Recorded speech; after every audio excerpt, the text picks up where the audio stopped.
Hari ini pengen ngebahas-bahas tentang kayak kita mesti begini doang nih, nggak boleh bergerak nih. Kali ini videonya rada kaku ya, karena kalau gini sedikit tuh langsung ada pantulannya. Biasanya kan netizen suka komen kan, mantul kak, mantul ya, jadi kayak kita gini aja. Jadi di video kali ini gue ingin ngebahas dikit tentang koas di Jerman secara umum. Yang bikin beda mungkin ya dengan anak koas di Indonesia.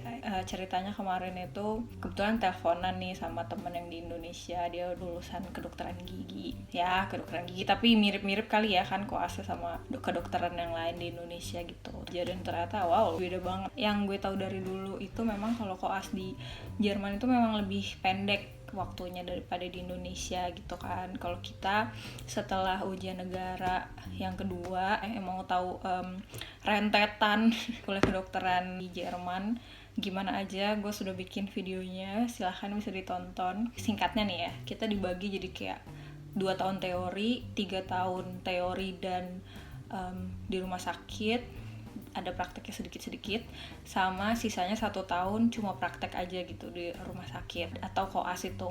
Walaupun kita cuma setahun koasnya, di tahun-tahun kita sebelumnya itu, jadi di tahun 2 tahun pertama kita ada kayak magang di rumah sakit gitu kan. Terus nanti 3 tahun berikutnya ada magang lagi gitu selama berapa bulan gitu. Itu wajib ya, untuk itu juga salah satu syarat kita biar bisa nulis ujian gitu. Terus jadi di 1 tahun terakhir ini kalau di Jerman koasnya itu, gue nggak nanya-nanya sih kalau di Indonesia, mungkin teman-teman juga bisa cerita yang kuliah kedokteran di Indonesia gimana pembagiannya selama kalian 2 tahun koas. Tapi kalau kita ini dibagi menjadi 3 bagian besar aja lah gitu. 4 bulan harus di penyakit dalam, 4 bulan harus di bedah, sama 4 bulan sisanya itu terserah kita.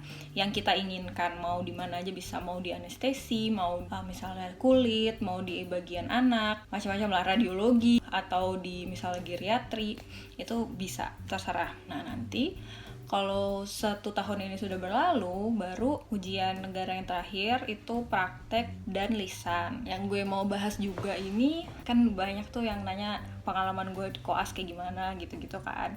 Terus kemarin tuh gue teleponan kebetulan sama si temen ini, dan menyadari bahwa sepertinya koas di Jerman itu lebih, bisa dibilang lebih santai, bisa dibilang lebih manusiawi lah gitu daripada koas di Indo. Katanya dia sih gitu. Ya tergantung sih, memang dapat bagiannya di mana, rumah sakitnya apa, kebetulan dokter jaganya siapa gitu kan, yang mau ngajarin kita. Jadi kan kita tuh sebenarnya bebas juga milih mau koas di mana aja. Ada juga tempat koas yang misalnya di daerah yang kota besar gitu, yang kayak semua orang tuh pengen koas di sana gitu ya. Bisa jadi rame memang. Jadi kayak di dalam satu stase bisa beberapa orang sekaligus. Cuma kebanyakan rata-rata tuh itu tuh sangat dihindari gitu loh. Jadi kalau gue selama ini kebetulan ya dari magang dulu pun sampai sekarang koas nggak pernah milih di tempat yang di universitas Uniklinikum namanya ya. Itu tuh yang universitas yang memang kayak bisa di Hamburg,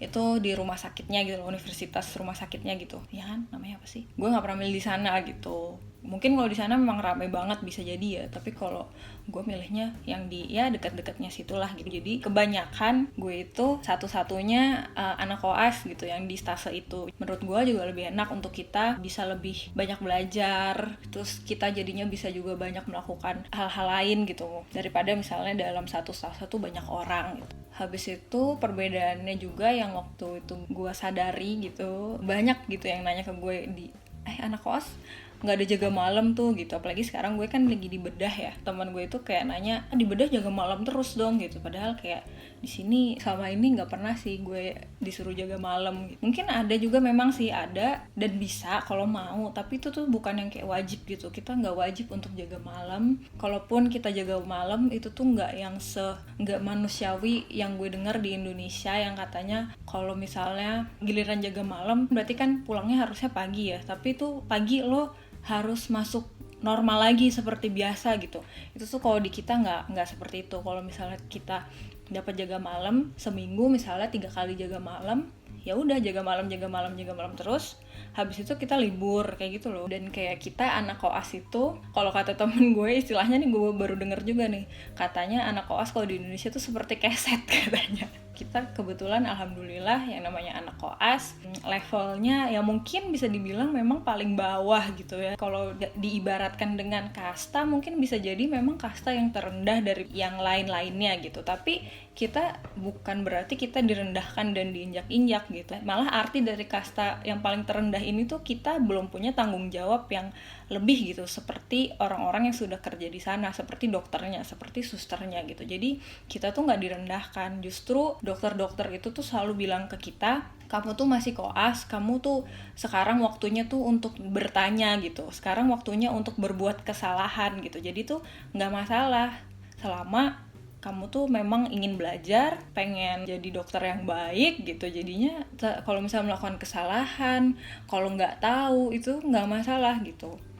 Bukan hal yang bukan hal yang harus dimarahin atau harus direndahkan gitu karena kita nggak tahu. Namanya kita juga kan memang belum jadi dokter, kita kan statusnya masih pelajar gitu kan. Jadi ya menurut gue bagusnya sih seperti itu gitu. Itu malah jadi memotivasi kita kan untuk pengen belajar, untuk pengen tahu gitu, daripada dengan cara misalnya dimarah-marahin, nggak bisa sedikit ya direndahkan, dibilang kok gitu aja nggak tahu. Kan itu menurut gue ya malah jadi bikin nggak pede gitu untuk bertanya lagi misalnya gitu kan. Karena menurut gue pun ada dan banyak hal-hal yang di dunia kerja itu tuh nggak ada gitu teorinya waktu kita kuliah gitu kan. Kita baru bisa mengalaminya tuh setelah misalnya kita udah kerja.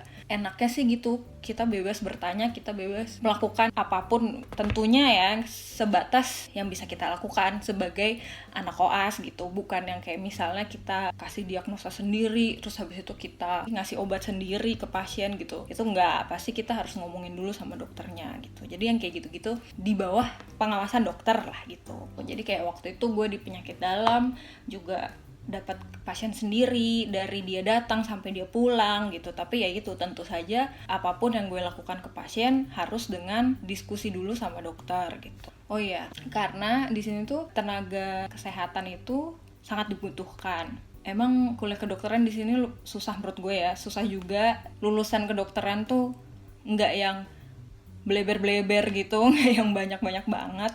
Dan sementara tuh tenaga medis tuh dibutuhin terus gitu kan.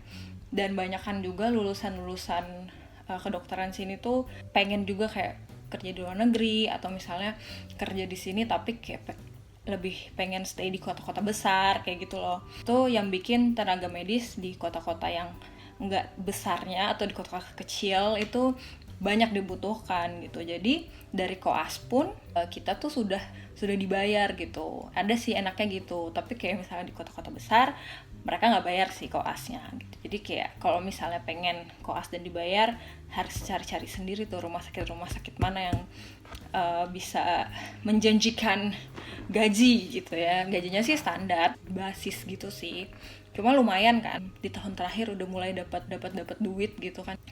Oh ya, terus menurut gua koas, kalau misalnya koas di kota kecil itu enaknya juga orang-orangnya tuh sangat-sangat ramah karena mungkin butuh ya, jadi mereka tuh ramah-ramah banget.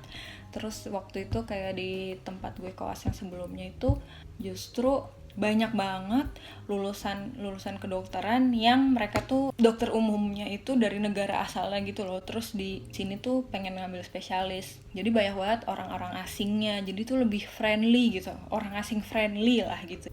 Oh ya, terus menurut gue ya yang gue sadari general kayaknya orang-orang Jerman itu, mereka itu kalau misalnya ngajarin atau ngebimbing atau kayak misalnya ngasih kita tugas apa gitu ya, banyak banget memuji gitu loh. Mereka tuh menghargai usaha kita walaupun kita itu belum tahu banyak misalnya ya, mereka tuh ngehargain banget. Mereka tuh sering banget kasih pujian. Jadi walaupun kayak kerjaan simple, kita merasa selalu dihargai terus gitu. Menurut gue itu yang paling penting sih. Dan satu lagi yang gue waktu itu juga pernah dengar dari dokter. Jadi dia itu jadi dokter di Indo udah lama, terus pindah ke Jerman karena ingin ambil spesialis. Dan dia ngerasa banget perbedaannya di Indonesia sama di sini. Poin yang paling penting juga buat dia adalah tingkat kesenioritasannya gitu. Dan menurut gue juga jadi kayak kerasa juga sih, karena emang di sini tuh semua orang nganggapnya tuh sama gitu menurut gue ya. Jadi kan kalau di sini ada kalau sama orang yang lebih tua atau yang lebih sopan, misalnya sama bos atau apa, kan manggilnya, kita punya panggilan hormat sama panggilan biasa kan, kayak Z gitu, artinya tuh Anda. Kayak misalnya kalau gue sama orang yang lebih tua atau sama bos gitu pasti ngomongnya Z. Tapi kalau misalnya du, itu tuh buat yang teman main atau kayak yang udah ngerasa deket lah gitu biasanya. Cuma sejak gue di rumah sakit, semua orang tuh dosen ngerasa tuh di satu level yang sama gitu. Gue nggak tahu sih kalau di Indo tuh jabatannya gimana. Jadi kalau di sini kan misalnya nih, kira nih koas kan level paling rendah ya. Terus habis itu ada dokter kan, assistant arts namanya. Nah, habis itu naik level lagi, Fach Arts misalnya ya, tapi tetap Assistant Arts. Udah Fach Arts nih, habis itu Ober Arts, terus naik lagi ada Chef Arts gitu ya. Gue nggak tahu lah di sela-sela itu ada lagi atau nggak, tapi itu yang gue tahu sampai sekarang. Nah jadi even sampai Ober Arts ini di kasta yang udah 3 atau 4 lebih tinggi daripada gue, mereka tuh ngomongnya du gitu ke kita, dan kita tuh juga boleh ngomong du ke mereka gitu. Untuk Ober Arts yang muda-muda, yang lebih tua mungkin ada juga yang ngomongnya sih gitu untuk hormat gitu. Kalau Chef Arts sama gue itu mereka kebanyakan maksudnya sama anak koas kebanyakan ngomongnya Z tetap, tapi ya tetap menghargai gitu. Jadi ada kayak momen waktu itu kan gue dibedah nih, terus mau masang protese di paha ya, di tulang paha. Terus gue itu kerjaannya megangin, aduh gue nggak tahu bahasa Indonesianya, tapi megangin namanya haken. Nah, mungkin gue kasih nih gambarnya di sini biar lebih jelas ya, nggak tahu nama bahasa Indonesianya apa. Misalnya nih yang dipasang itu bagian tulang pahanya yang sebelah kiri. Nah kita sebagai si pemegang haken itu, kita harus di meja yang di sisi sebelah kanan. Sementara gue tuh orangnya ya bisa dibilang lumayan pendek lah ya dibandingkan sama bapak-bapak dokter-dokter yang gede-gede itu. Terus habis itu kebetulan tuh operasinya sama si Chef Arts ini.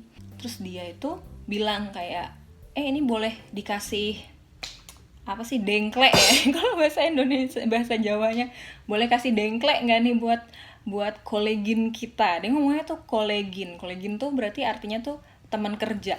Dia menganggap gue sepantaran coy, dia menganggap gue teman kerja.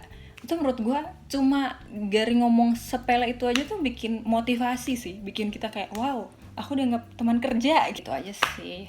Gue cuma bisa berbagi-bagi soal pengalaman koas sampai sekarang kayak gitu aja. Jadi menurut gue itu hal-hal positifnya koas di Jerman.